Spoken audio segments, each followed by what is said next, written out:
This is a Wild Games Production podcast.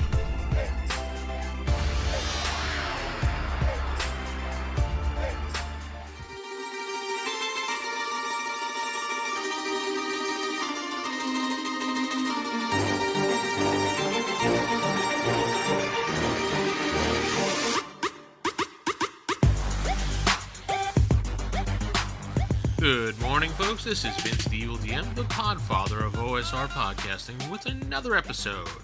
Sitting here trying this out on my iPad with an external microphone, so if you hear a little humming in the background, that's because it's the little mini fridge in my office. But hopefully it shouldn't be too much of an issue. I'm going to try to soften it up a bit. But anyway, we have another episode today. Yay!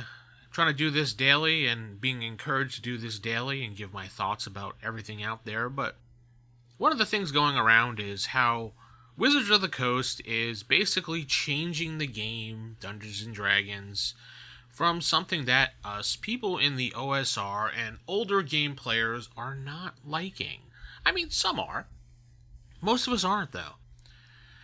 And I'm not quite sure why they're changing it. I mean, they're catering to a small percentage of people who want things the way they are. I mean, I don't find anything about D&D racist or misogynist or sexist, but then again, I'm an average normal male. So, I mean, I played the game. Anybody was allowed at my table. I mean, back in the 80s, sure, there was a whole thing about, ooh, girls, but we were like, teenage boys. Young teenage boys. And at, 10, 11, 12, or younger, girls were icky, so what? But as I got older and playing and got into different groups, it didn't really matter. I mean, as long as they were people. I mean, we struggled to get people to play the game back then. And I remember I was in gym class in 6th grade, and I remember we were in the locker room area, and there was a bunch of guys in there, and we were getting ready to go out. You get changed, getting ready to get changed, and I hear these guys talking about it. A couple guys talking about D&D, and I'm listening, and they're like, oh yeah, my character is level 12, and he's got he's a lord of, I forgot the realm that they called, it was some custom realm, and he's got, in one of his treasure rooms is a mile long full gold, and he protects it with a giant dragon that he beat down.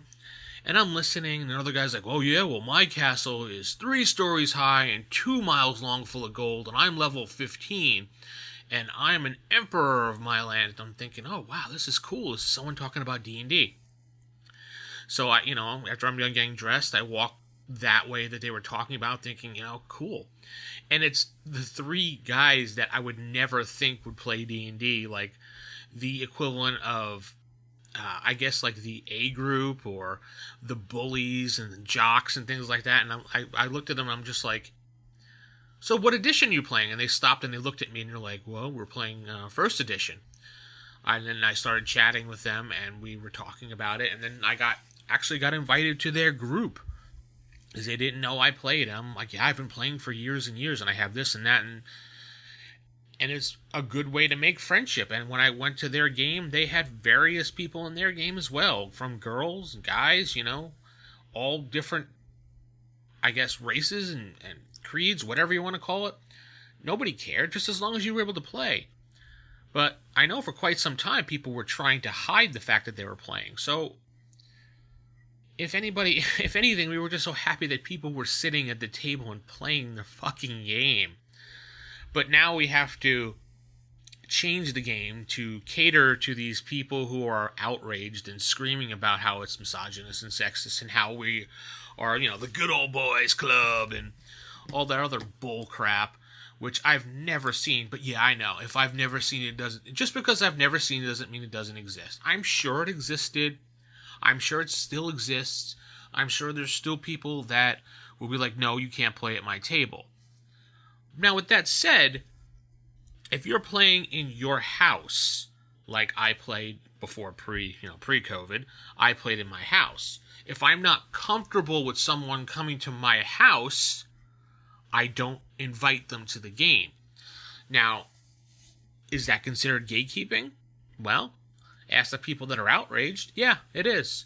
Because I should allow anyone to come into my house to play a game. No, Incorrect. It's my table, my house. I will pick and choose who I want to sit at my table.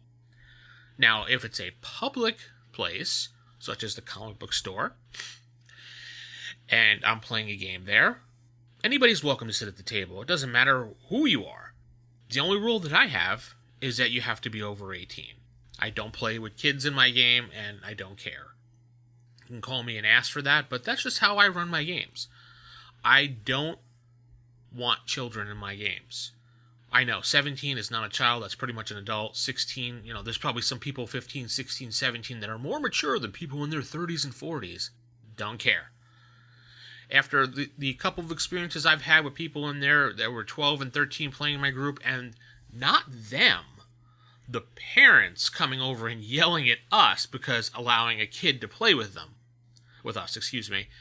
So, yeah, that's the reason why I don't allow that. And I'm a little uncomfortable if something adult situation pops up and there's someone that's like 10 or 11 in the group, or 12 or 14 or whatever.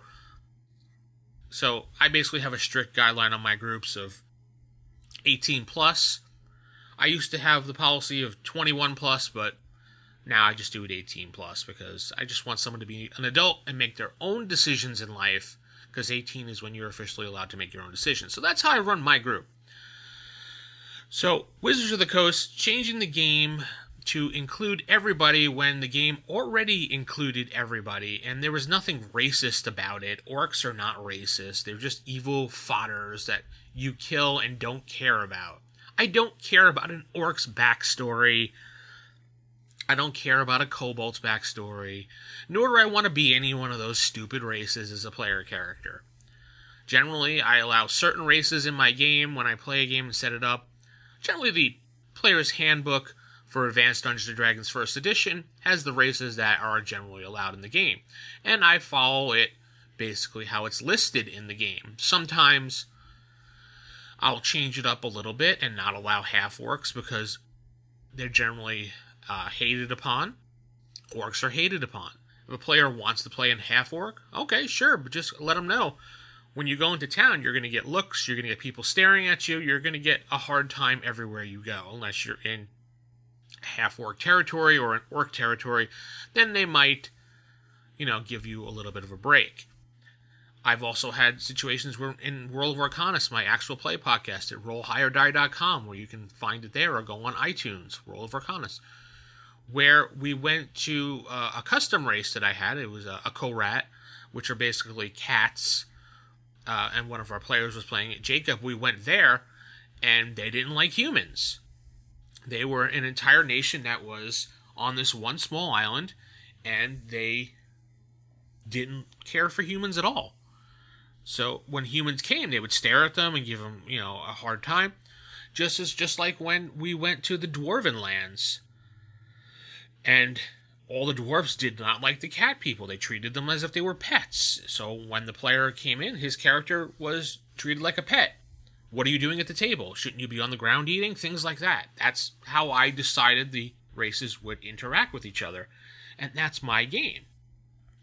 The players very much knew what was happening, and they didn't care. They role-played with it. They weren't whiny little fucking babies and didn't protest. I got rid of those type of people in my group. We're just laid-back people that like the game now. And we roll with things. As long as we don't talk about politics, because that's a no-no at any table. We don't talk about religion unless it's a D&D type religion. I should say politics if it's an in-game politics. I change things around in modern games as well. Corey, the other DM, will change things around in his game as well, because we want to avoid that.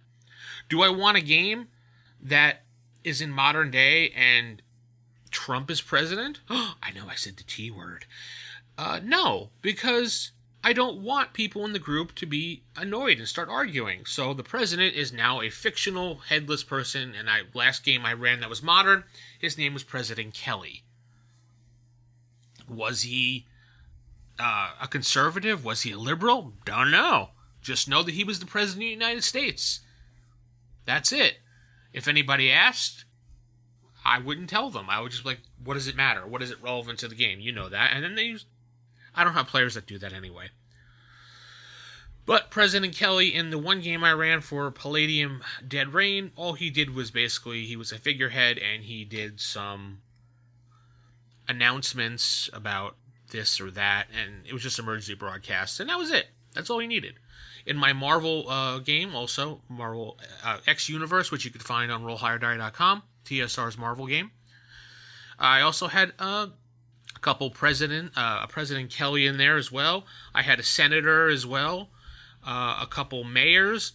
No one really cared what their political affiliation were. They were just basically focused on the plot of the game. The senators, the mayors, and the government were pretty much after mutants at that point, so it didn't matter. So you can do these things in your group, and you don't... I know I'm straying way away from the whole main topic here, but these certain things that sometimes you want to ramble about and talk about, so who cares? Anyway, I'm reaching about 10 minutes now, I just realized, so getting a little bit longer than I thought. Final thought here, Wizards of the Coast changing the game to appease the small crowd of whiny babies is just ridiculous. But you know what? Doesn't affect my game. I don't care what Wizards does. Are they coming to my house? No. Am I going to their games? No. Am I using their books? No. So Wizards of the Coast can do whatever the hell they want with their stupid game. It's no longer Dungeons & Dragons anymore. Right now, it's just basically the Snowflake edition where anything's happening and anything's possible because it's in the book. Because if it's not in the book, well, can't play it, right? With that said, I'm going to head out. Keep it original, keep it old school, and Podfather out.